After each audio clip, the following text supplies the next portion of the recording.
welcome to the Wildcat Central Halftime Show. I'm your host, Michaela Woodford. Let's take a break away from the men's game against Spring Arbor and take a look at some of the other Wildcat events from this past week. The swimming team finished up the Mid-South Championship in second place. The Wildcats have improved since last year, gathering 13 more top finishes this year and finishing with 147.5 more points. Sydney Darnell collected 6 all-conference awards, making a total of 11 thus far in her 2-year career. The baseball team faced IU Southeast and lost 5-2. The Wildcats scored their 2 runs in the 7th inning, but were able to hold the Grenadiers in the last 3 innings, only allowing them to get 1 hit. And finally, the men's and women's basketball teams faced Huntington University. The men were up first, beating Huntington 97-64, making them 23-4 for this season and 13-2 for the Crossroads League. Seth Maxwell was the leading scorer for the Wildcats with 18 points. Tim Adjukasi scored a career high of 16 points paired with 8 rebounds, and Noah Smith also had a career high game with 6 points, 8 rebounds, and 10 assists. Then the women beat Huntington 56-52, making this their 20th win of the season. Dayton Groninger led the Wildcats in scoring with 16 points, putting her just 23 points away from 1,000 career points. You go, girl. Well, we're going to take a quick break, but when we come back, Donovan Edwards talks with Tanner Rubio from the men's basketball team. Don't go away.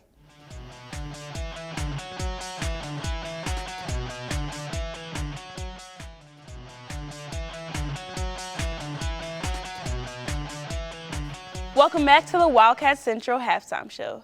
Student producer Donovan Edwards got a chance to talk with Tanner Rubio earlier this week to find out what it's like to be a transfer on the men's basketball team. Donovan? Thanks, Michaela. This week I'm joined with senior guard Tanner Rubio here and graduate senior transfer, actually. And we're going to play the free throw game that I played in high school. 1st to 10 actually loses. Streak starts at 1. If you keep making them, we keep going up and score. First one to miss gets all those points. Tanner, you ready? Let's do it. Let's go. Now, Tanner, you can go ahead and shoot first. All right.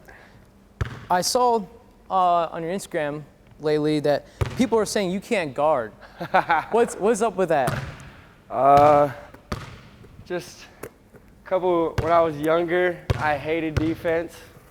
And all my friends to this day still assume that I can't guard. So anytime I do something productive or good on defense, they let me know about it.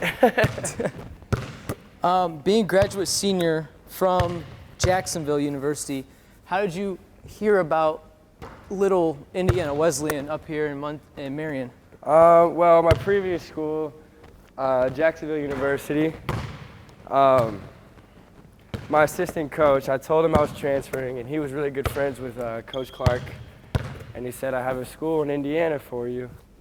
And he hooked me up with a phone call, and it was the greatest conversation I ever had with an assistant coach, and the rest is history. A little tough being away from home, but the second I stepped foot on this campus, these guys were just nothing but loving and basically just making my last year of basketball the most fun and the most enjoyable it can be. And at this point, it kind of feels like a home away from home. So I'm super thankful for it. All right. Now, people may be wondering why I'm wearing the clothes I am. Tanner, you're from Maitland, Florida, so I had to bring some of his home vibes to the court up here.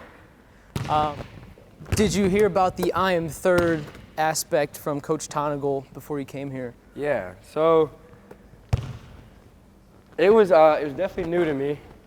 I mean, I have, my relationship with God has always been kind of like a roller coaster, and so is life. But one of the coolest things about this place is just challenging the status quo of always putting yourself first and your own happiness.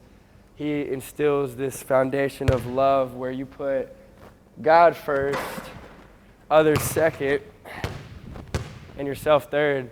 It's amazing how life can be so much more enjoyable because of that process when you're just out there serving others. Because people always see this little 6-foot guard. I mean, I think this is probably going to be the closest to height I'm going to be to anyone, as long as I'm doing this. So how do you kind of use your, body to really go up against taller opponents? Well, I've been short my whole life. I kind of peaked in 10th grade. I stopped growing and I just kind of accepted it. And I just wasn't going to allow my height to define the way I play basketball. So naturally, I had to become smarter, quicker. Oof. Did I just I think lose? I just won. Did I just lose? This is 2 for 2 for me. I beat Kanan last week. week. You can go ahead and finish what you're saying. No, I just had to become quicker and smarter and just understand what I can do to impact the game other than scoring. I mean, I'm a capable scorer, but as long as my role goes, if it means getting guys involved or playing defense as I should, just buying into whatever needs to be done for me. All right, well, thank you, Tanner, for joining us. Appreciate it. Can't believe you just won. I'm 2 for 3 now. I lost to Kyle, then I beat Kanan, now I beat Tanner. And so this has been another on-the-court experience here with Tanner Rubio. Back to you, Michaela. Wow, from Florida to Indiana, what a decision. Well, that will do it for this edition of the Wildcat Central Halftime. Remember, if you ever want more information about Wildcat sports, you can visit our social media or find us on YouTube at WIWU-TV. Now let's get back to the second half of the men's game against Spring Arbor. I'm Michaela Woodfork, and you've been watching the Wildcat Central Halftime.